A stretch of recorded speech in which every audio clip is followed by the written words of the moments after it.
Bonsoir à vous, chers fans groupies ameutés que vous êtes.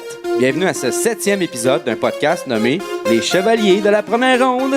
Je suis évidemment Charlie Gonzo Faneuf, puissance Ryan Reeves sur la O'Keefe tablette, comme toujours. Et je suis évidemment en compagnie de mes deux chevaliers d'assaut en studio dans le boudoir. Comment ça va les boys? Ça va très bien. Ça va bien, mais toi, Oui.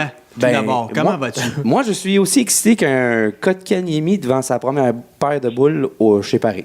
C'est pas arrivé encore. Non, mais ça va venir, parce que là, avec ses performances, On le souhaite, d'après moi, il va y avoir une soirée gratuite. probablement. Ah, ça commence de même. Donc, comme dit le dicton, le sourire fendu jusqu'au Kotkaniemi.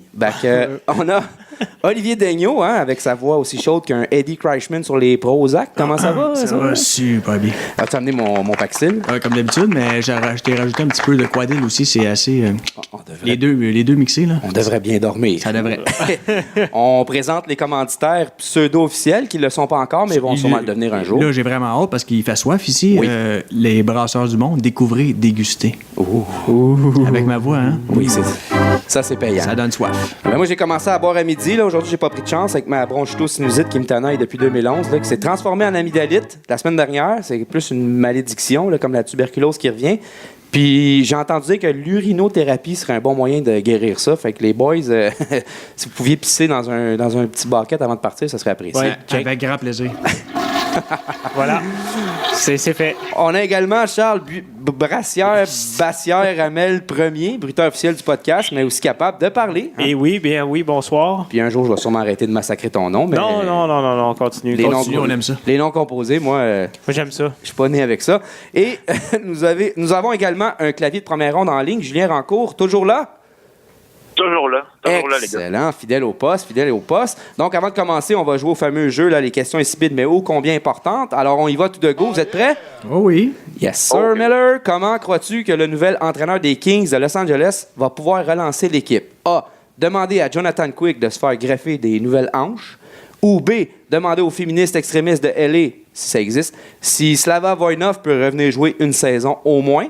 Ou C. D'après moi, le meilleur choix, ramener le pocher de Jarrett Stoll puis de Mike Richards dans l'entourage de l'équipe. Parce qu'on gagnait dans ce temps-là, pareil. Il y a ça. par Olivier? exemple. Moi, je dirais ramener les chandails mauves et jaunes. Ça serait déjà une grande amélioration pour la qualité du spectacle. Ouais, au moins, visuellement, ça serait acceptable. Oui, tout à fait. Du côté de Charles? Ben, moi, je ramènerais le pocher, puis j'y donnerais aussi un accès à la SQDC. Puis, pour rester avec Olivier, je ramènerais Marcel Dion aussi. Il était très beau dans l'uniforme mauve et jaune. La boucle est bouclée. Et du côté de Julien?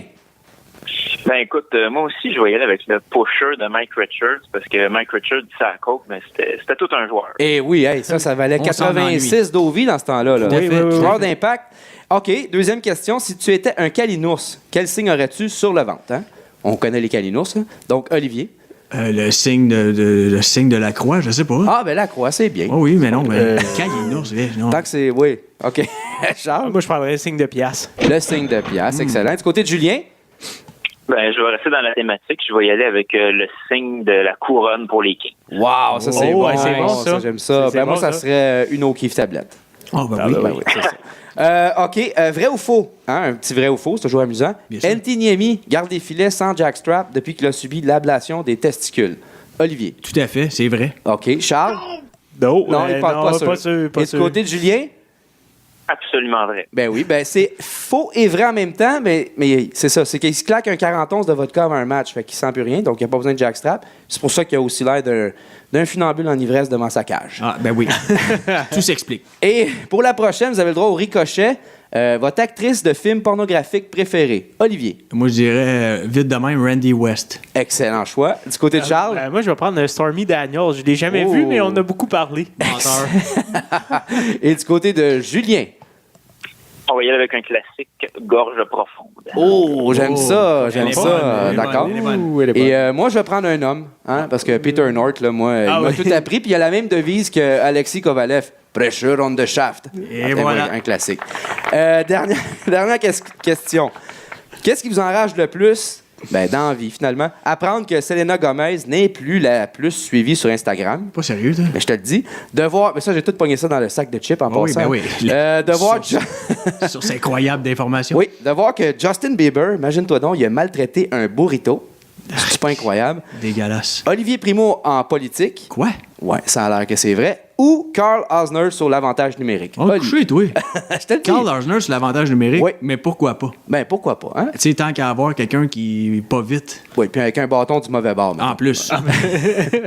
Moi, en tant que grand fan de bouffe mexicaine, je trouve ça inacceptable qu'on massacre un burrito. Je sais. C'est inacceptable. Moi aussi, j'ai failli appeler à l'association de la protection des burritos. Comme mon grand-mère disait, des coups de pied dans le derrière qui se perdent. Ah, c'est plus que ça qui s'est des perdu. claques Dans à le la cas gueule de- aussi, il y a des chromosomes qui se sont perdus, je pense. Probablement. Et du côté de Julien? Je vais y aller avec Carl Osner sur l'avantage numérique. Ben voilà, N'est-ce ça, pas, c'est hein? choquant. C'est assez choquant, merci. Alors, on vient subitement de se chauffer l'ambiance bien comme il faut. Puis là, je parle pas du feu sauvage de Galchenyuk. On peut maintenant commencer le show. Et avant, évidemment, ce podcast vous est offert en format Néo-Cheap. Et la devise qui est de mise avec le Néo-Cheap est la suivante. Vous êtes prêts tout le monde? Oui. J'en prendrai pour $1. $1. Presque, Ah! Julien, presque. Presque eu. T'auras pas ta Julien. bière par Uber, Julien. Ouais. Malheureusement. Le premier qui va l'avoir timé avec nous autres va se voir offrir une bière. Envoyé par Uber. Uber, ben oui, directement. On est fin de même. Donc, on va passer au segment de Julien Rancourt qui va nous parler des Kings de Los Angeles. Et là, il y a une grosse nouvelle qui est sortie hier. Et là, je veux savoir comment les Kings ont fait pour se retrouver au dernier rang dans l'association de l'Ouest parce qu'on sait qu'ils ont congédié l'entraîneur. Alors, vas-y, mon Julien, c'est à toi. Exactement. Ben, juste pour remettre en contexte les gens, les Kings, ils sont actuellement derniers dans l'Ouest, Oui. mais aussi derniers dans la Ligue nationale, à égalité avec les Panthers de la Floride. En 13 matchs, c'est une fiche assez décevante de 4 victoires, 8 défaites, pour un maigre total de 9 points. Mais surtout, c'est un différentiel de moins 17. Et ça, ben, c'est le pire de toute la Ligue nationale. Oui. Parlant de différentiel, il n'y a aucun joueur dans l'équipe des Kings qui a un différentiel positif. Ça va de 0 jusqu'à moins 10. Et devinez qui a un différentiel de moins 10. Et Hey, c'est le seul et unique Dion Phaneuf. Ouais, je suis en train de regarder les statistiques justement des Kings, puis il fait fret à Los Angeles. Oui, il fait très froid. Mais c'est ça, Dion Phaneuf, oui. Ben, ça m'amène à un point. Ben, je faisais une blague tantôt là-dessus, mais les Kings, ils ont arrêté d'être dominants la journée où Voinov a décidé que c'était le temps de corriger sa femme. Mais je sais pas ce qu'elle avait fait. Peut-être qu'elle avait pas fait la vaisselle, mais pour vrai, quand ils ont perdu Voinov, ça l'a surtaxé Dowdy. Puis depuis ce temps-là, ils n'ont jamais réussi à remplacer ce morceau-là. Puis c'est pas Merzin qui va faire la job, certain. Puis c'est pas Phaneuf non C'est plus. surtout pas c'est vrai. Phaneuf, non. Donc, ouais, ça, c'est pas une bonne nouvelle de concentrer tous leurs effectifs dans l'attaque. Il n'y a personne derrière. Mais as-tu des nouvelles de Jonathan Quick? Est-ce que. Il est blessé toujours, là, si je me trompe pas. Oui, ben c'est ça. Jonathan Quick, il ne faut pas oublier qu'il y a une grosse blessure. Ça vient vraiment fragiliser l'équipe. Ouais. Il va être à l'écart du jeu pour une période, on dit, de 3 à 6 semaines OK. à cause d'une blessure au genou.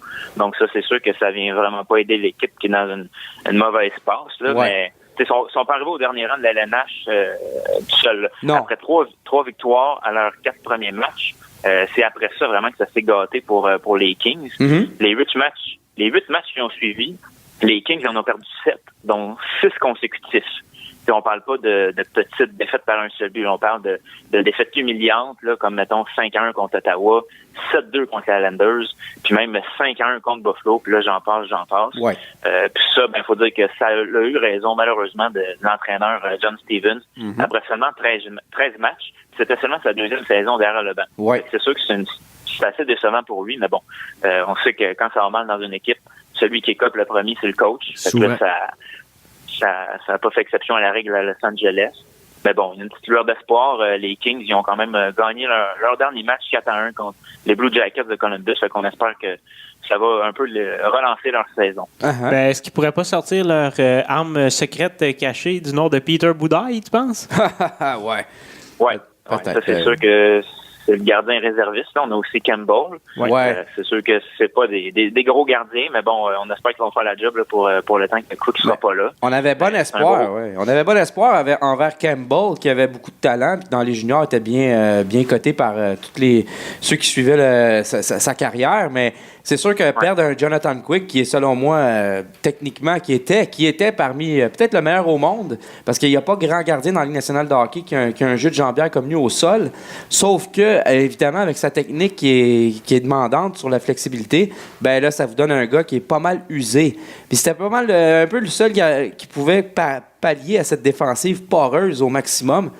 Mais là, il n'est plus là, puis ça fait mal. Puis ça te prend un gardien élite pour contrer le manque là, en défensive du côté des Kings de Los Angeles.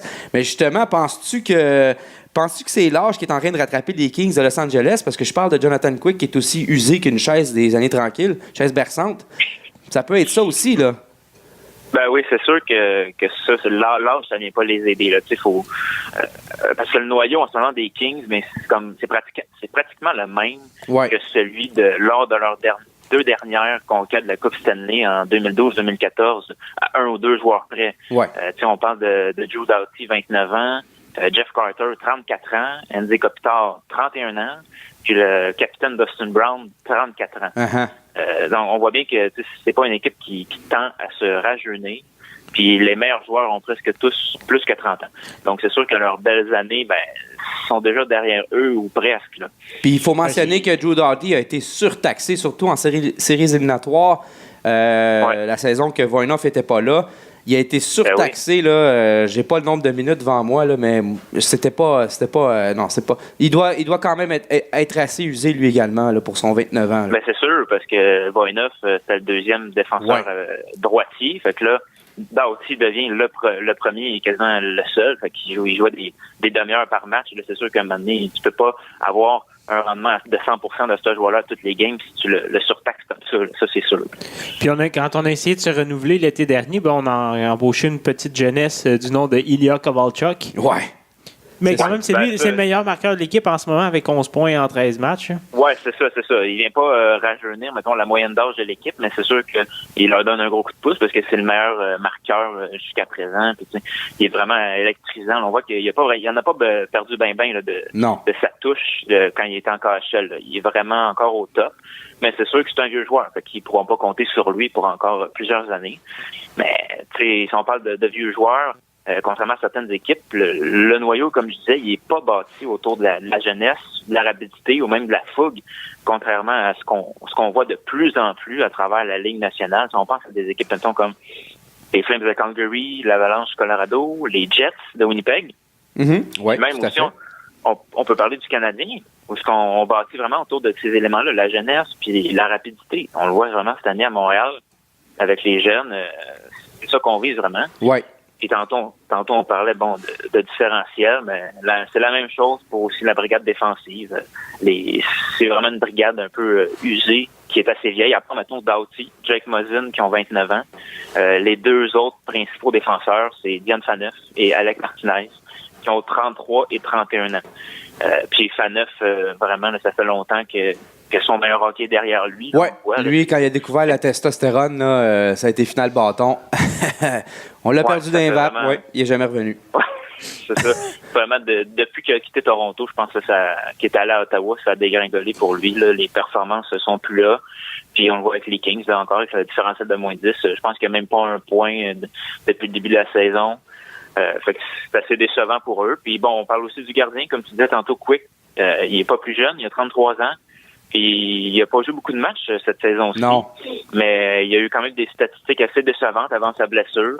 On parle de 4 défaites en 4 départs, une moyenne de buts alloués de 4,55. Ouais. Puis un taux d'efficacité de 845. Fait que c'est sûr que c'est pas le coup des beaux jours, ça non plus. Mais ça, c'est un problème qui vient avec le fait que quand tu as un gardien qui a une technique vraiment abaissée comme Jonathan Quick ou Henrik Lundqvist, la journée qu'il ne peut plus être ce qu'il était avant, donc ça veut dire que sa technique abaissée le fait souffrir. Là. Il n'est pas à l'aise dans sa technique de base. Il est obligé de se modifier un peu. C'est là qu'arrivent les questionnements. Là, puis c'est pas toujours évident de composer avec le changement de technique. Vraiment, là, c'est pas évident. Non, donc, ça ne veut pas dire qu'il va revenir lui-même ou qu'il va revenir le Jonathan Quick qu'on a vu dans ses belles années, étant donné qu'il est obligé de modifier sa technique. C'est ça. Puis si on le voit avec d'autres goalers aussi, là, mettons, on pense à Corey Crawford qui, depuis sa Coupe Stanley, il n'est pas aussi bon qu'il était. Donc peut-être ça va être la même chose avec Quick. Puis l'autre affaire là, que j'allais te mentionner, c'est que les Kings de Los Angeles, dans mon livre, à moi, c'est pas mal comme les précurseurs avec Coach Sutter du hockey qu'on peut voir maintenant dans l'Ouest ou qu'on a vu pendant plusieurs saisons. C'est ce qui était un hockey basé sur l'échec avant puis les mises en échec. C'est de la robustesse sur les défenseurs adverses. Puis, tu sais, je vais te le dire, là, quand tu te fais frapper 3-4 fois d'aplomb là, en défensive, là, ça se pourrait que la 5e fois, tu crées un revirement parce que ça va vite puis tu n'as pas envie de te faire frapper. Puis, au volume, comme dirait Pierre Houd, ben, ça fait en sorte que ton échec avant va créer des revirements. Mais là, les Kings de Los Angeles, ils ont comme perdu cette facette-là de leur jeu. Ils sont allés avec des joueurs comme... Ça a commencé quand ils ont signé Marian Gaborik. Après ça, ils se sont départis de plusieurs gros power forward qui étaient comme des power forward avec un peu de vitesse quand même. Puis Dustin Brown a perdu du lustre. Il a appliqué moins de mise en échec, mais il a été dans les meneurs de mise en échec pendant des saisons. Donc ça a été pour moi, c'était l'élément déclencheur également avec la perte de Voinov et peut-être l'usure de Quick qui ont fait en sorte que les Kings ont été obligés de changer de cap, mais ça ne fonctionne pas pour eux. Non, c'est ça fonctionne vraiment pas pour eux. Puis comme tu disais, avec l'arrivée de Gaborik, c'est sûr que c'est pas le joueur qui est dans ce style-là. Là, c'est pas le joueur le plus robuste, c'est vraiment un joueur plus technique. Mais clairement, depuis qu'on a gagné nos Coupes Stanley, là, ça va vraiment de mal en pis. Là, les gros bonhommes en ont vraiment perdu. Là, tu parlais de Brown, c'est la même chose. Vraiment, il a descendu de niveau. Là, puis il y en a d'autres qui sont partis aussi. Puis en attaque, on a perdu. On a parlé tantôt de Mike Richards, Jared Stoll en blague, mais on les a perdus eux aussi. C'était des gars qui étaient très très offensifs. Là, c'était des très bons attaquants. Ouais. Puis là maintenant, les joueurs qui sont dominants en attaque pour les Kings, qui ont moins de 30 ans, il y en a juste 2. C'est Alex Iafallo et Tyler Toffoli, si on se base sur les statistiques en ce moment du début de saison. Après ça, c'est tous des gars en haut de 30 ans. Fait que ça regarde pas trop bien pour Los Angeles parce que la relève en attaque est pas vraiment là. Non. Puis même encore, ces 2 joueurs-là, c'est des bons joueurs, mais c'est pas des joueurs à tout casser. Donc, c'est pas des superstars. Non, c'est ça. Non, c'est ça. C'est des gars de 2e trio ou peut-être 3e pour Iafallo. Mais tu sais, il va falloir vraiment reconstruire l'attaque dans les prochaines années parce que sinon, on va avoir des petites surprises. Mais là, on va être publié mardi vers 4h, évidemment. Mais selon toi, qui va succéder à John Stevens comme entraîneur? Qui va hériter de ce beau merdier, finalement? Mais là, on sait que c'est Willie Desjardins qui va hériter jusqu'à la fin de la saison, mais il est dénommé par intérim. Oui, par intérim. Ouais. Donc, on peut s'attendre à quoi là, du côté de... C'est ça. Comme Olivier l'a mentionné, c'est Willie Desjardins qui va assurer l'intérim pour le poste d'entraîneur. On ne sait pas encore qui va être l'entraîneur vraiment en chef, mettons, la prochaine saison. Les paris sont ouverts. Là, on peut commencer à dire plein de noms, mais pour l'instant, il n'y en a pas un qui a vraiment été mis de l'avant. Faut pas oublier que Willie Desjardins a quand même été l'entraîneur-chef des Canucks de Vancouver entre 2014 et 2017. Ouais. Puis aussi de l'équipe canadienne masculine de hockey aux derniers Jeux olympiques de Pyeongchang en 2018, ce qui n'est pas rien. Mais bon, c'est sûr que ça fait avec les Canucks. Je suis pas un fan de cet entraîneur-là en partant. Puis en plus, tu le places par intérim. C'est clair que c'est pas l'homme de la situation pour les prochaines saisons. Quel respect que tu peux aller chercher chez des vétérans que tu as besoin de pousser dans le derrière là, pour aller chercher le maximum. Pas certain que ça va être une formule gagnante. Non, c'est ça.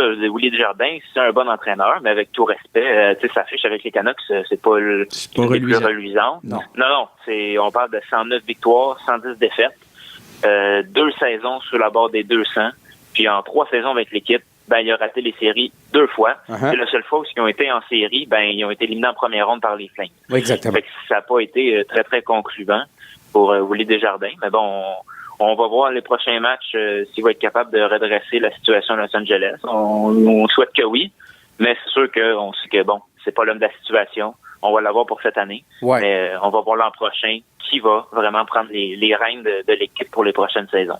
As-tu des noms des candidats qui sont libres et qui sont prêts, tu penses? Le premier qui m'est venu dans la tête, c'est drôle à dire, mais j'ai pensé à Michel Therrien. Oui, mais Michel Therrien, il est libre comme là. Il pourrait y aller tout simplement. Il aurait pu le nommer tout simplement là. Oui, c'est ça. Je sais qu'à Saint-Louis, Mike Yeo, ça va pas très bien non plus. Ouais. On est assez bas dans les classements. Fait que peut-être qu'il pourrait s'en aller de Saint-Louis puis retomber à Los Angeles. Là, c'est sûr, c'est des spéculations. Mais sinon, il n'y a pas de nom qui me viennent encore à l'esprit. Mais je pense que Mike Yeo, peut-être, ce serait une option à considérer. Là. Honnêtement, rendu là à Los Angeles, là... je veux dire, c'est pas une question d'entraîneur. On vient de faire le tour. Là. Il y a des problèmes de fondation. Plus grave que ça. Ouais, tant qu'à ça, t'engages un acteur là, comme un Tom Hanks là, ou un Bruce Willis qui joue le coach derrière le banc. Puis je veux dire, ça va revenir au même, mais au moins, ça va être visuellement, ça va être quand même sharp. Puis t'étais à Los Angeles aussi. Là, c'est Hollywood. Voilà. Tu peux même mettre une cheerleaders là, derrière le banc. Là, ça va rien changer. Non, mais moi, tant qu'à ça, je mettrais genre Stone Cold, Steve Austin. Voilà, ça, c'est des bons choix. Stormy Daniels. Les deux. Pas. Les deux ensemble. En Transformer humain. Voilà. C'est ça. OK. OK, ben Julien, merci beaucoup pour ce compte-rendu des Kings de Los Angeles. C'était quand même mon équipe favorite pendant longtemps. Mais moi, ben oui, hein, j'ai beaucoup apprécié le hockey qu'ils nous ont donné pendant de nombreuses années. Donc, on va voir, on va suivre le dossier. Alors, c'est à suivre, comme on dit. Exact. On va garder un œil là-dessus, c'est sûr. Merci beaucoup. C'était très instructif. On va se reparler bientôt. Merci. Parfait. Merci, Julien. Au revoir. Salut. Salut. Alors, c'était Julien Rancourt et un beau topo sur les Kings de Los Angeles. Là, je pense que c'est maintenant le moment d'ouvrir une bière. Oui, tout à fait. Donc, découvrez et dégustez, n'oubliez pas. Hein? Oui. On y va de to the go. Oui, on va y aller ensemble pour que tu parce qu'Olivier est un petit peu pressé. Précoce, comme on dit. Go! Ah, et voilà. Presque. Vous êtes même pas Et oui. Verse Mais ça comme dans un ben verre, oui, bien sûr. Oh que oui. Et comme le dicton le veut, hein? Oui. Un foie bien nourri vaut mieux que deux Shane Carson. Tu l'auras. D'en face. Donc, on va maintenant passer à Charles Buimel, hein, parce que là, les noms composés à un moment donné. Moi, j'aime bien la contraction que tu viens de faire. Buimel, j'adore ça aussi. Buimel, c'est excellent.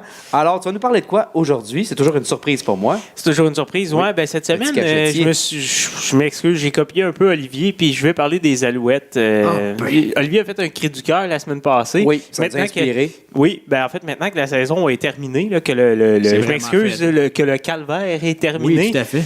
Je me suis posé une belle fin de saison quand même. Là. Deux belles victoires. Deux belles victoires, ben oui. Dans une cause perdue. Une cause perdue, mais hey, incroyable, les Alouettes n'ont pas fini dernier. Quand même. Ils ont réussi à se faire battre à la médiocrité par les Argonauts de Toronto. Mais consolation. Qui ont décidé de dire à Mark Trestman merci pour tes services, salut, bye. Donc, Trestman a pris la porte à Toronto. Fait que là, on l'engage. On a passé des saisons à se pleurer qu'il était parti, on le réengage. Non, ben, je suis pas sûr, non. Moi, je vous l'ai dit, vous ramenez Calvillo au poste de corps arrière. Oui, ben, avec la glucosamine, puis solutionner. Une saison, là. Oui, il est encore capable. C'est le temps qu'on en trouve un autre. Ben, là, on a le temps. Oui. C'est ça, exactement. Donc, je me suis un peu intéressé à faire mon propre bilan. On sait que la direction va faire leur bilan, jeudi. Donc, moi, je me suis dit, je vais faire un petit bilan. Tu l'as fait d'avance. Oui, mais tu sais, j'ai mis... Tu peux le renvoyer, ça va être déjà fait. Oui, ben, je renverrai le lien du podcast. Ils n'ont pas l'air de le savoir, ce qui se passe. Exactement. Ben, d'ailleurs, je vais leur dire qu'est-ce qui se passe. C'est que depuis 2013... Notre fiche est de 38 victoires et 70 défaites. Que ça? C'est quand même 6 saisons. On n'a jamais fait mieux que 9-9 durant ces 6 saisons-là. Donc, le mieux qu'on a fait, c'est jouer pour 500. À titre de comparaison, entre 2000 et 2012, on a eu une saison de moins de 500. On avait eu 8-10. Ça sent incroyable, hein? Ça sent le déménagement, là. Ça sent le déménagement. Je connais des formations professionnelles qui auraient fait mieux que ça, puis ça serait quand même parlé de déménagement et de faillite. Exact, mais dans le fond, les 2 dernières années ont vraiment été le comble de la médiocrité. Ouais. 3-15 et 5-13. En plus des débats sur le terrain, on a l'impression qu'il n'y a pas de direction, mais on nous dit qu'on a un plan. T'sais, oui, un fameux plan, on l'a déjà entendu. Bon, maintenant, on commence à croire Marc Bergevin qu'il y en avait peut-être un, mais du côté des Alouettes, ça va en prendre beaucoup pour me convaincre qu'on a un plan. On est loin de... Ouais, c'est ça. On est loin de la Coupe Grey, là. Si on a un plan... En fait, on n'est pas si loin que ça, parce que ça a l'air que les Alouettes vont déposer une demande pour obtenir la Coupe Grey en 2020. Pour la présenter, ça serait déjà bon. Ben, c'est ça l'affaire, c'est que dans les Canadiennes, tu as l'impression qu'une équipe peut se revirer d'une saison à l'autre. Là, tu peux avoir une équipe qui a été médiocre, puis la saison suivante, il y a 2-3 ajouts, puis là, soudainement, l'équipe se met à bien faire. Puis là, tu tout le temps ça dans le cas des Alouettes. Les Argos ont gagné la Coupe Grey, puis ils ont fini dernier cette année. Là. C'est ça. Ouais, mais ça n'arrivera pas dans le cas des Alouettes. Je penserais pas. On ne dirait pas qu'il va y avoir un miracle. Je ne penserais pas qu'ils gagnent la Coupe Grey la saison prochaine. Ça m'étonnerait beaucoup. D'ailleurs, c'est ça. Le point tournant, là, vous ne serez pas surpris de l'apprendre, ça a été la blessure de Calvillo en 2013. C'est là que, comme on dit, la chaîne a débarqué. Ouais. Il s'est blessé. Puis on n'a pas été en mesure de le remplacer. Est-ce que ça a été un manque de vision de Jim Popp à ce moment-là? Probablement, mais reste que ça fait 5 saisons complètes depuis ce temps-là. On n'a pas de corps partant. Pire encore, on n'est même pas sûr d'avoir identifié le remplaçant après 5 ans. C'est pas Johnny Manziel? Ben, en fait, c'est ce qu'on nous dit, sauf qu'on a annoncé la signature de plusieurs corps. Là, présentement, on en a 5 sous contrat pour le prochain camp, donc, dont Johnny Manziel. Donc, est-ce que c'est vraiment lui? C'est qu'on n'est peut-être pas 100% sûr de ce côté-là. L'instabilité au poste de corps arrière. Hein? Quelle recette gagnante. On l'a vu avec les Browns de Cleveland. Ça me rappelle une certaine chronique de Charles il n'y a pas si longtemps. Mais d'ailleurs, tu me devances un peu, tu parles d'instabilité de corps. Combien tu penses que de corps différents ont débuté au moins un match avec les Alouettes depuis le début de 2013, en incluant Carl Vio qui avait joué 7 matchs cette saison-là? Là. Combien de différents ont débuté un match? 6 fois 3 par saison.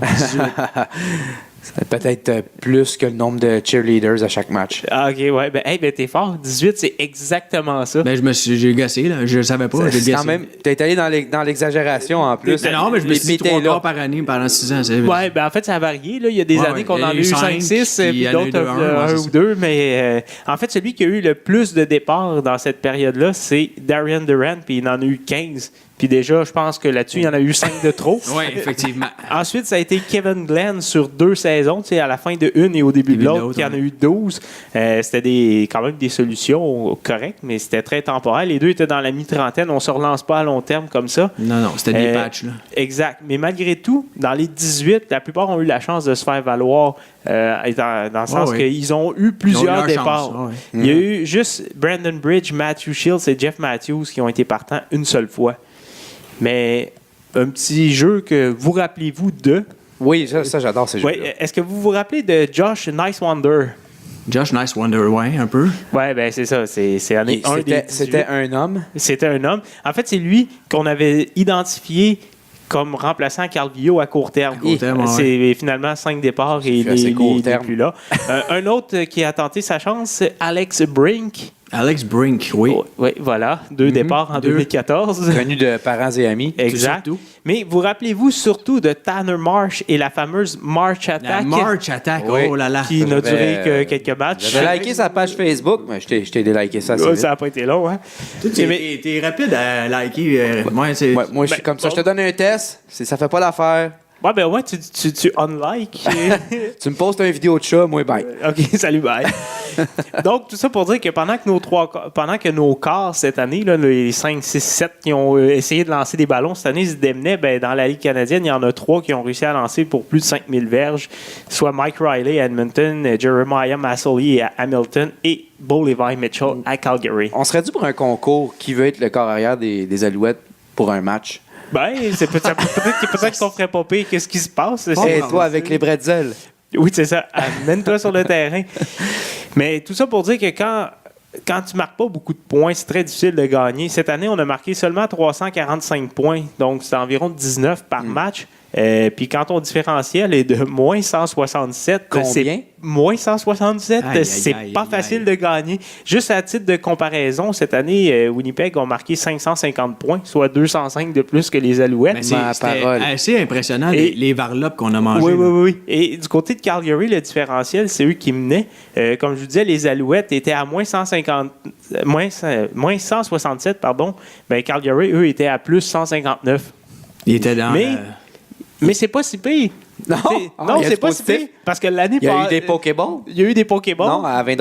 Et à 20 Même pas. Ça, c'est au Centre Bell. Oui, c'est au Centre Bell. Non, en fait, l'année passée, notre différentiel du côté des Alouettes était à moins 266. Donc, on s'est quand même amélioré. C'est 100 points de moins sur le différentiel. C'est pas si mal. Tu fais un bon mormon, toi. T'es toujours positif.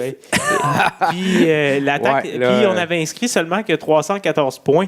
On en a inscrit 345 cette année. On va dans la bonne direction. Je pense qu'ils vont t'engager, Charles, pour aller vendre des billets de saison. Le bilan là, de jeudi, là, je pense que tu devrais y aller. Oui, renouveler les billets de saison, tu serais bon, je pense. On s'améliore. On s'améliore. Mais non, mais voulez-vous encore que je vous démontre qu'on s'améliore? La ligne à l'attaque a été pitoyable. Oui. Non, en fait, là, on s'améliore. Je m'excuse, j'ai mal lu mes stats. On s'améliore dans le mauvais sens pour ce que j'allais dire. La ligne à l'attaque a été pitoyable cette année. On a accordé 67 sacs, donc 3,7 sacs par match, comparativement à 46 l'année passée. On en a donné 21 de plus. Quand tu as un corps arrière qui fait pas le job, là, tu sais que ça que tu as le goût qui arrive, hein? Tu veux juste une commotion cérébrale, quelque chose. Soit le réveiller, soit l'endormir. Oui, c'est ça. Mais juste à titre de comparaison, Calgary, Saskatchewan, eux, en ont accordé 27. Donc, c'est quand même 40 de plus du côté des Alouettes. Ça fait beaucoup de coups à la tête. Oui, beaucoup de coups à la tête, dans les chevilles, dans les genoux. Si on parle de ça, la ligne à l'attaque, protéger le corps arrière, c'est une de leurs plus grandes responsabilités. Le fait d'avoir 18 corps arrière, il y en a quelques-uns qui ont été blessés là-dedans aussi. Ouais. On a donné la chance à des gars, oui, c'est vrai. Mais il y en a qui ont eu des chances qui se sont fait blesser par une ligne à l'attaque déficiente. Ça, c'est vrai dans les canadiennes. Là, je veux dire, le jeu au sol est un petit peu moins important. Non, il n'est pas important. J'essaie de rester objectif. Mais protéger le corps arrière, c'est pas mal ta tâche numéro 1. Oui, malgré tout, là, vous parliez de positif. En défensive, c'est pas si mal. C'est toi qui as parlé de positif. Ouais. J'ai jamais parlé de positif. J'ai voulu être positif. Je vais continuer dans cette voie-là. Je l'assume. C'est bien, vas-y. On avait de très hautes attentes au début de la saison, mais il faut dire que l'attaque a été misérable. On n'arrivait pas à étirer les séquences. En fait, on a eu le pire temps de possession du côté de l'attaque des Alouettes, soit seulement 27 minutes par match. Les bonnes équipes sont au-dessus du 30, donc ils ont le ballon plus que la moitié du temps, généralement. Cette année, on a quand même accordé 512 points. Donc, de là, le différentiel de 167 dans le négatif. À Calgary, on en a accordé seulement 363. Mais quand je disais qu'on s'améliore, l'année passée, les Alouettes avaient accordé 580 points. On en a quand même accordé 68 de moins. C'est quand même pas si mal. Du côté des sacs du corps, on en a réalisé 39 cette année. Pour une des rares stats, on n'était pas les derniers. Bon. On a fini 6e. Et Edmonton, qui a fini premier, en ont eu 46. Donc, c'est seulement 7 de moins. L'année passée, on n'en avait réussi que 25. Alors, on s'améliore. La défensive était quand même moins pire. Oui. En défensive aussi, on est une autre statistique du côté des interceptions. On en a réussi 19 à égalité au 5e rang. Et BC, qui a terminé premier, en a réussi 21, soit seulement 2 de plus. Donc, c'est pas si mal. L'année passée, on n'en avait réussi que 8. Donc, encore là, on s'améliore. Mais ce qui était intéressant aussi cette année, c'est de constater que ça a été plus un travail de comité en défensive. Il y a 11 joueurs différents qui ont réussi au moins une interception. Le meneur, ça a été Brandon Dozier avec 5. Donc, quand même, en comité. Ça m'amène aussi de parler de un bon coup de Kavis Reed, je dois lui donner. On lui a tapé beaucoup sur la tête, mais il a réussi un bon coup. Ça a été d'embaucher Enoch Mwamba, le Québécois, qui a été un véritable pilier comme secondaire au centre cette année. Il a réussi 108 plaqués, 5 sacs du corps, une interception. Il a seulement 29 ans, donc il va peut-être donner quelques bonnes saisons encore aux Alouettes. C'est un Québécois, parle français. La semaine passée, tu parlais... le facteur québécois est important, on va se dire. Là, exact.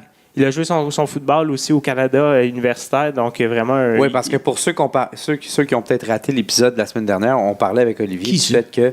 Ben, je sais pas, là, tu sais, je veux dire... Quelle honte! Ben, on parlait du fait que l'implication des Alouettes était très, très, très à la baisse dans la communauté, puis c'est ce qui avait fait leur grand succès. La proximité avec les fans, l'accessibilité. Donc, moins de Québécois, moins d'événements et pas mal moins points à l'attaque. Un des bons coups de Kavis Reed, tout à fait. Bien d'accord avec toi. Un des seuls coups positifs par contre, à retenir de cette il avait engagé une 9.5 sur 10 comme cheerleaders aussi. Je pense qu'à un moment donné, ça avait été comme le monde en avait parlé. Oui. Bon, qu'elle faisait la split. Je suis pas allé au stade cette année. Mais bref, par contre, je vais donner la contrepartie. Et l'an passé, on a fait comme la pire acquisition, puis je comprends pas pourquoi on continue à le garder. Ernest Jackson, qui est payé comme un des meilleurs receveurs de la Ligue, qui ne livre mais pas du tout la marchandise. C'est une farce. On dirait qu'il est même pas intéressé de jouer. La plupart du temps, la course est tracée à demi-vitesse. C'est inacceptable d'avoir un joueur comme ça dans l'équipe.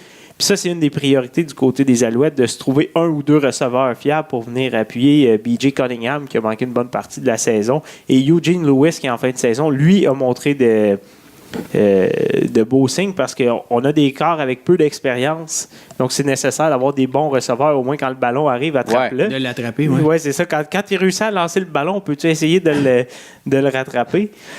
Parlant de receveurs, durant la saison, l'année passée, cet été, on a ramené Verdon Adams Jr., qui, comme corps arrière, quand tous nos corps étaient blessés. Puis son fait saillant de la saison, ça a été d'avoir débuté un match quand Johnny Manziel venait d'arriver, puis de dire après le match Hey, coudon, pourquoi vous demandez à Johnny? Moi, je suis là, puis je me démène. T'sais, il avait quasiment envoyé promener les partisans après le match. Oups. Il y en a qui ne l'ont pas. Hein? Mais tout ça pour dire, Oui, il y en a qui ne l'ont pas. Non, mais le côté amical ou... Non, c'est ça. Il a envoyé carrément promener les partisans après le match. C'était pas fort. Puis les dernières rumeurs disent qu'il pourrait revenir l'an prochain, mais comme receveur. Bon! Adams comme receveur. Oui. Enfin, bref. Tout se peut. Tout se peut. Le merveilleux monde des on va lui Alouettes de souhaiter bonne Montréal. chance. C'est ça. Puis, tu sais, comme on parlait du manque de vision aussi par rapport à tout ça, on semble pas savoir trop ce qu'on veut. On échange... on va chercher des vétérans, ça fonctionne pas. On échange des joueurs pêchage aussi, comme quand on est allé chercher Johnny Manziel, on a donné l'excellent Jamal Westerman, l'ailier défensif et le receveur de passe Chris Williams, plus nos choix de première ronde en 2020 et 2021. Wow. Bravo, tu veux reconstruire puis tu donnes tes choix de pêchage des 2 prochaines années. Bravo. Ça arrive Cette deuxième transaction-là, derrière. c'est atroce. Ça arrive deuxième derrière les sénateurs d'Ottawa. Oui, carrément. Espérons que ça fonctionne avec Johnny Manziel parce que... Non, mais là, espérons, ça a besoin. Là. Puis ensuite, on a un besoin de receveur. Qu'est-ce qu'on fait? Au lieu de donner la chance à un jeune, on va chercher à Darius Bowman. Puis Et voilà. ça n'a pas donné grand-chose. Donc, c'est ça. On prend un vétéran qui nous donne rien. On ramène Gabriel Napton aussi en fin de saison comme lié défensif. Pourquoi utiliser des vétérans comme ça en fin de saison? Les camps de la NFL viennent de se terminer. Il y a plein de joueurs qui sont sans contrat. Va chercher des jeunes, essaye-les. Fait des try-outs, exactement. Exactement. Mike Sherman disait il y a quelques semaines qu'il avait trouvé que le camp d'entraînement avait été court et qu'il n'y avait pas eu le temps d'évaluer des joueurs.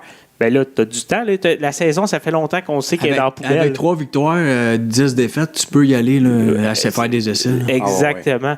Enfin bref, j'ai vraiment hâte de voir qu'est-ce qu'on va nous annoncer jeudi lors du bilan de saison. Peut-être qu'il y a un peu de stabilité, ça serait bien. J'en ai pas parlé, mais on a quand même eu 6 entraîneurs différents en 6 ans. Vous rappelez-vous de Dan Hawkins, celui qui l'a fait? Ben oui, Dan Hawkins. Il était venu manger ici un soir. Là. On a eu bien du fun. Oui, il avait l'air super funny, mais par contre, côté connaissance football... ça, c'était une autre histoire. On avait joué au crib. Oui. Lui, il était bon au crib. Il était bon au crib aussi? Excellent. Mais enfin, j'espère qu'on ne va pas nous dire qu'on s'améliore. T'sais, on a eu 3-15, on est rendu à 5-13, qu'on a donné moins de points, on en a marqué un peu de plus. S'il vous plaît, dites-nous pas ça. Mais c'est ça que vous voulez dire. C'est parce qu'il faut renouveler les billets de saison en même temps. Oui, mais c'est ça. Mais justement, on a été... Si pas qu'un nouveau menu alimentaire amélioré, il faut que tu trouves quelque chose. Hein. Oui. Comme je disais la semaine passée, ça serait vraiment dommage que on nous serve un réchauffé de on s'améliore tranquillement puis on s'en va dans la bonne direction. C'est vraiment des décisions plus drastiques que ça prend. Ah oui, tout à fait. Ça, on a été à domicile cette année, on a été 2-7. Donc, 2 victoires, 7 défaites. Donc, en plus de ne pas gagner, les matchs étaient plates à mourir. Il n'y avait pas de spectacle. Il n'y a pas de spectacle, il n'y a rien qui se passe. Donc, la dernière chose, je vous laisse sur cette question. Est-ce qu'on doit congédier Kavis Reed? Je ne sais pas, probablement. Mais en même temps, si on décide de faire ça, faisons pas l'erreur qu'on avait faite quand on l'a embauché, c'est-à-dire d'attendre comme au mois de janvier, février, puis là, arrange-toi avec ça. T'sais, si on a le congédié, faisons-le tout de suite. Ça serait le fun que ça soit fait là. Sinon, on va l'endurer un autre année. T'amènes Hubert Lenoir là, à la mi-temps, puis il prend un ballon de football dans la bouche. Voilà. Hein? Ça va être spectaculaire. Pas dans la fourche. Non, dans la bouche. Non, mais c'est capable d'en prendre, ça a l'air, on l'a vu. Fait que ça serait un bon spectacle. Ou Marie-Mé ou quelque chose. Là, quelque chose d'inconnu là, pour les jeunes, à attirer la jeune clientèle. Donc, ça fait le tour, des Alouettes de Montréal, question. Tout en positif. Oui. Avec Charles Bussière-Hamel, premier. Merci. Oui, ça valait la peine vu que tu as été positif. Je t'ai gâté. Attends un peu. Ouais. Oui, un petit applaudissement de mini-pot. Oui. On va passer maintenant au segment d'Olivier Daigneault. Et qui dit Olivier Daigneault, l'orthophoniste est en route. Oui, on l'attend. On dit également thème musical. Oui, on en a un beau aujourd'hui. Oui, qui est... Écoute, je sais, ça fait longtemps que vous m'en parlez, vous l'attendiez depuis très longtemps. Ben oui. Cette fameuse chronique sur la course à pied, mesdames, messieurs. La course à pied. Bien sûr, et voilà, un bon 10 minutes de course à pied, vous êtes prêts? Là, ça va être émotif. Le dimanche 4 novembre, il y avait lieu le marathon de New York. Oui. Remporté par l'Elissa de Cisa en 2h05, 59 minutes. À 2h05, 59 secondes, pardon. Donc, l'Éthiopiens. Et chez les femmes, Mary Ketani, la Kenyane, 2h22 et 48. Est-ce qu'on a des gens qui ont uriné dans un petit pot là-dedans? Fort probablement, oui. OK. Ouais, ben c'est ça, c'était juste un... OK. Ben, je t'arrête ça tout de suite. OK, c'est tout. Pour le reste de la chronique de course à pied, vous pourrez lire M. Daniel sur le site rds.ca. Oui, dans le Grand Club, qui est Anna Sidiou, vous pouvez y aller plusieurs fois Monsieur par Lequin. semaine et il se renouvelle. Oui, Monsieur Lequin, oui, qui se renouvelle à chaque Ben, 3-4 heures. on salue Daniel. Je pensais que tu nous en parlerais plus longtemps. Je peux continuer, mais c'est parce T'as que pas de notes? on aimerait ça que le podcast soit populaire. OK. Non, je vais vous parler. Je vais continuer de parler que ce que je fais tout le temps d'habitude. Là, je parle de boxe, moi, De d'habitude. ta page, sa gueule. Et de- voilà, ouais, du sang et de là, la sueur, les amis. C'est Voilà. ça qu'on aime. Ben Moi, oui, en parce course que- à pied aussi, t'en as-tu déjà fait, Charlie, la course à pied? C'est suant et c'est saignant. J'en fais de temps à autre. Et, Quand je cours après l'autobus Ah oui, ça aussi, ça arrive. ou quand je cours après un voleur de sacoche dans le métro. Ouais. Des nouvelles fraîches. La semaine Oui. dernière, j'ai sûrement un peu déçu en vous parlant de nouvelles, de vieilles nouvelles. Là. Ben, c'est parce que t'étais pas là la semaine d'avant, fait que là, t'étais... C'est ça, j'ai ramené des T'avais vieilles du affaires. temps à rattraper. Tes vieilles notes. Le groupe Eye of the Tiger Management qui Oui. a il annonce une co-promotion avec KO Boxing. OK. Fait que je disais. tu sais, KO Boxing? Ouais, c'est une organisation canadienne. Là, tu sais, je disais qu'ils s'en allaient à Shawinigan, ils s'en allaient à Rimouski. Mais là, imaginez-vous donc qu'ils s'en vont à Edmonton, dans l'Ouest canadien. Ils amènent leurs boxeurs avec eux. Bien sûr, il va y avoir. Mais en finale, ça va être Eric Bazinian qui va se battre. Il n'y a pas tous les détails. Là, la conférence de presse est prévue pour ce jeudi. Pardon. Il va y avoir de la conférence de presse au pied carré. Mais celle-là, entre autres, par rapport à Eye of the Tiger Management, c'est l'expansion. Cette organisation-là prend de l'expansion à un rythme assez incroyable. Ils recrutent comme des enragés, ça arrête pas. L'écurie grandit à vue d'œil.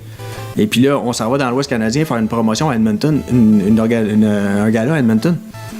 C'est quoi la suite, là? Ça, là, on s'en va à Rimouski, on s'en va à Shawinigan, on s'en va à Edmonton. Après ça, on s'en va à... New York. Verdun. Pourquoi? Verdun aussi, ça Ah, peut être une Verdun, bonne c'est bon, option. ça. Je le voyais trop grand, je pense. Ben, New York aussi, New York, non, ça mais se fait encore bien. une fois, on parle d'une organisation Ben, qui s'en... non, mais le pitch, c'est que je pense qu'ils vont vraiment avec David Lemieux. Ben, David Lemieux, oui, s'en va à New York, effectivement. Là, tu devances. Je m'excuse. Tu devances Wow. les sujets. Je m'excuse, je me suis auto-confusé. Non, c'est correct, c'est parfait. Oui, non, effectivement, New York, pourquoi pas? Tu sais, encore une fois, on est rendu là. Je pense Ouais. que cette organisation-là, ils ont des visées grandes. Et ils s'en vont dans les hautes sphères de la boxe, là, honnêtement. Là, je Toi, pense t'as une accréditation chez Eye of the Tiger? Oui, c'est ce qu'on raconte. C'est ça, ils pensent big. Ouais. Ils savent. On a Olivier Daigneault, ringside. Pourquoi pas? Hein? Ringside. Oui, entre autres. Il y a d'autres, il n'y a pas juste moi, là, quand même. là. Non, c'est ça. Hey, prends le crédit quand il arrive. Là. Parlons. Ben, t'en parlais justement, je vais couper. Je suis dans mon ordre. Je vais parler de David Lemieux parce Ouais. qu'on parle de Eye of the Tiger Management. Il y a une conférence de presse le jeudi 8 novembre pour annoncer le combat du 15 décembre. C'est un secret de polichinelle, tout le monde le sait, qui va se battre en demi-finale de Saúl Canelo Alvarez contre Rocky Fielding, qui va être le 15 décembre, que disais-je. Oui. Son adversaire sera Tureano Johnson, qui était un combattant avec une fiche intéressante de 20 victoires, 2 défaites. Puis un prénom qui est à répéter. Tureano. OK, c'est bon. C'est la troisième bière, Charlie. C'est Il pas vient-tu de San Juan ou un truc du genre? San Juan, hein? Dans mon temps, là, Tiruano, là. Il va avoir sur ce gala-là aussi Yves Ulysse Jr. Son adversaire n'est pas connu encore, mais il va se battre là, ce soir-là aussi. C'est que ça va être, on avait parlé même d'Arthur Beterbiev qui était peut-être pour se joindre à la fête. Là, c'est repoussé, ça a l'air d'être compliqué un peu. C'est toujours compliqué avec Arthur Pas en Beterbiev. Royal Rumble, là. Non, dans Ok. un combat, dans un autre. D'un sous-carte. Ouais, c'est ça, exactement. OK. Non, mais c'est ça, comme on disait avec Arthur, c'est jamais simple. Hein? Fait que, Non, c'est ça. C'était prévu, c'est les plus. Alors, on va attendre. On va se dire que ça va Ben, arriver c'est ça. éventuellement. Du côté de Jim, il y a le combat de Marie-Ève Dicker qui a été confirmé aussi. La boxe au féminin, ça vous intéresse, les boys? Toujours, surtout Ben, dans quand le Jello. même. Dans le Jello. Non, c'est une blague. C'est- Non, mais il y a des... Oui, ça commence à être de plus en plus Mais compétitif. le sport de combat féminin, c'était quelque chose qui était inexistant il y a Exactement. à peine. Ben, tu sais, ça existait, mais c'était pas mainstream du tout. là. Non, C'était c'est ça. vraiment tu sais, des combats de boxe de femmes. Là. Non, parce qu'on a mon oncle Jean-Maurice qui nous écoute, fait que je fais toujours des blagues. de Oh, mon oncle. je comprends. Sinon, Ben, je respecte on- beaucoup dans- vraiment, ça s'est amélioré. Ouais. Mais d'ailleurs, dans le UFC, même, on a vu des galas dont la finale, le La main finale, event, ben, c'était comme Ronda Rousey. Ronda Exactement. Rousey, elle a amené le sport de combat féminin à un autre niveau. Là. Ouais. Tu sais, c'est elle qui a pris ça et qui a amené ça là. Fait que Marie-Ève en profite. Tant mieux pour Oui, elle. exactement. Mais elle a une belle fiche, là, 13 victoires, elle est toujours invaincue. Et puis là, elle a enfin un combat. Enfin. ça fait pas si longtemps que ça qu'elle attend, mais quand même, son combat de championnat du monde IBF contre Chris Namus. Faites-vous-en pas, Chris, c'est une femme. Ben là, c'est ça. J'espère. J'ai gardé ma féminité. Ouais, c'est ça. On l'appelle Chris, mais c'est probablement Christine ou Christina. Ouais. Anyway, c'est une Uruguayenne. C'est la 3e bière. Ah, de l'Uruguay? Oui, de l'Uruguay. En plein ça. C'est bon, ça. Ouais. La très championne, exotique. avec 24 victoires, quand même une boxeuse d'expérience. Est à craindre? À craindre, je crois que oui. C'est la championne, Charlie. Elle est à craindre pour moi plutôt qu'il la Ah, bat je dans pense un que- bar, là, mais je veux dire, elle est à craindre pour notre combattante. Fort probablement. Écoute, quand on parle de défi de sa carrière, là, c'est là que ça se passe, Ok, effectivement. Excellent. Fait que ça va être en demi-finale. Tu sais, dans le fond, c'est ça, là, c'est un petit peu poche parce que c'est en demi-finale de Adonis. Adonis, À le Québec, 1er ouais. décembre à Québec, oui, exactement. Moi, c'est ça. Regarde, Elle Adonis, parlait il de est son là. camp d'entraînement. Ouais, mais c'est ça. Puis, tu sais, en plus, c'est la soirée Wilder Fury. Tu sais, Faudrait qu'elle essaie de flirter avec puis qu'il pète un crochet avec sur le Adonis? pif. Ouais, non. Ouais. ben, c'est parce que là, as-tu vu un à côté de l'autre? Quand même, il y a une différence. Adonis, c'est très grand, mais il est quand même massif. C'est une pièce d'homme, comme on dit. Oh, oui, oui, c'est c'est ça. monsieur. Un monsieur Adonis. Oui. Ben, elle, c'est madame. Ouais, oui, ça, non, c'est non, ça. tout à fait, Si tout tu à le fait. sais, mais si tu le sais pas, dis- Tu le sais pas. Non, parce qu'elle n'est pas. Tu sais, elle n'a pas l'air, là. Mais Ben, c'est ça, je elle te peut dis. t'en descendre Ah, une solide oui, sans non, que tu mais t'en je- rendes compte trop Oh, tôt, là. ouais, exact. Sans que tu t'en attends. Je parlais de la boxe au féminin Ouais. un peu parce que ça m'a fait rire. Il y a une. Elle a de la misère à trouver des partenaires d'entraînement parce que, encore une fois, peu de femmes pratiquent le sport. Fait que, tu sais, t'entraîner à ce niveau-là, à un haut niveau, t'as besoin d'avoir des partenaires d'entraînement solides qui vont te Ouais. donner un défi. Et puis là, elle est pognée pour s'entraîner avec des gars. Fait que elle s'est entraînée avec Michael Zouski puis Shackle Finn qui ont servi de sparring partner pour l'entraînement pour ce combat-là. Ça devait du être 1er très décembre. bizarre pour eux. Mais c'est ça qu'elle dit. Elle dit c'est pas évident pour un gars non plus parce qu'il faut qu'il y ait un petit peu de retenue, pareil, parce que la force n'est pas la même. Mais c'est quand même bizarre là, de dire bon, mais j'ai pas le choix. Je vais être obligé de me pogner avec Michael Zouski aujourd'hui. T'sais. Même moi, je n'irais pas. Là. Non, tu sais, il a quand même déjà été dans le top 10 mondial. Là, Oui, Michael, puis, puis il s'en retourne vers là. C'est 82 femmes qui sont dans la catégorie mi-moyenne puis super mi-moyenne dans les classements mondiaux. Ouais. 82 femmes. Quand Il y a même. 4000 C'est hommes. pas, ouais, c'est ça. C'est Tu sais, pas juste en énorme. comparatif, là, Je c'est vais sortir ma calculatrice pour faire un pourcentage. un là. pourcentage, c'est très peu. Là. C'est On va très se peu. dire. Ouais, vraiment. T'as dit 40. J'ai dit 82 puis j'ai dit 4000. Il y a bien des affaires, là, mais ça, J'en c'était ce qui dis- était important. Ouais, là, c'est ça, exactement. Ça fait 2% ou 2,1% si on est généreux avec les décimales. Fait que elle a eu des centaines de rondes avec des gars. Fait que j'imagine que devant Chris Namus, ça devrait bien aller. Quand même. On va lui souhaiter. Oui. En terminant, vous avez vu la nouvelle de Floyd Mayweather qui revenait? Ben oui. Pour célébrer le nouvel an. Célébrer le nouvel an au Japon, qui va faire face à un jeune artiste des arts martiaux de 20 ans. T'sais, on est rendu là. Je vous rappelle que Floyd Mayweather a 41 ans. Ouais. Il va se battre contre un jeune homme de Tenshin Nasukawa. C'est la, Bravo encore une fois pour la c'est prononciation. la 3e bière, Charlie. Ça coule à flot. Avec une fiche parfaite de 4-0. OK, ça Et, commence son affaire. Là. Fait que là, on sait pas encore trop c'est quoi un combat de boxe, un Ben là, combat on de est Muay quasiment dans le Thai, un film combat de... Bloodsport. Là. Ça Ils vont ressemble tous un petit peu à ça. tremper les poings dans de la dans la vitre de colle, verre. puis dans... Ouais, ça serait hot. On est rendu là. Mais est-ce que cette nouvelle-là, elle a comme un sous-entendu? Je pense que on a vu au combat de Canelo et Triple G qu'il y a eu une rencontre entre Floyd et Manny Pacquiao. Ouais. Aller se battre au Japon, faire un retour au Japon avec des millions et des millions de fans en Asie. Le combat tant attendu, la reprise du combat contre Manny Pacquiao. C'est ça, hein? On parle dessus d'un... Ouais. Non, je sais, mais quand on parle de Money Talks, D'un pactole assez intéressant. on parle Merci. dessus de 500 millions par combat. Là. C'est exactement Tching, t'as pas fini d'en faire. Là. Ouais, je Ça pourrais va être- continuer, oui. Oublie le Powerball, là, c'est rendu là, c'est... Et on aura beau dire ce qu'on voudra, sportivement parlant, mais monétairement parlant, il va y avoir du gros cash, là. Fait que, sportivement parlant, je suis pas sûr que je vais me taper ça le 31 au soir, par exemple. Non. Je vais prendre une 3e bière, Charlie. Vas-y donc. J'ai plus de notes, Ah, Charlie. c'est ça, ça se termine Non, c'est Ça ainsi. se termine Ouais, comme ça. Attends un peu, le thème. Non, pas vrai. Hey, Punch Out, j'en prendrais pendant des heures. Oui, pour au moins $1. Alors, c'est justement, là, on est rendu au mot de la fin. Alors, qui dit mot de la fin, dit thème de la fin, qui est Benny Hill, hein, ce fameux Benny Hill. Comme toujours. Oui. Alors, c'est déjà la fin de cet autre merveilleux épisode des Chevaliers de la Première Ronde. Merci d'encourager ce podcast en partageant massivement. Allez également liker la page de la Première Ronde sur le champ. Allez-y maintenant, on va vous attendre. On attend, c'est long, là. Let's go. Allez-y. Eh oui. C'est beau, vas-y, clique. Merci. On vient de le voir monter. Merci. Parfait. Pour de la nouvelle fraîche, 24 heures sur 24, including et tout, un code d'éthique qui n'est pas à négliger. Et ça peut vous éviter également du stress. Et qui dit contre-stress dit SQDC. Tout à fait. Hein? On y va. Donc, des nouvelles saveurs de weed pour la SQDC à proposer. Oui, il y en a quelques-unes. Hein? Oui, ben j'ai le weed Max Pacioretty. Hein? Le Max Pacioretty. Max Pacioretty. Ouais, ben, le niveau de stress, il est bas. Mais c'est pas un pote qui va... Ben, ça va te rendre veg pas mal, mais tu seras pas stressé.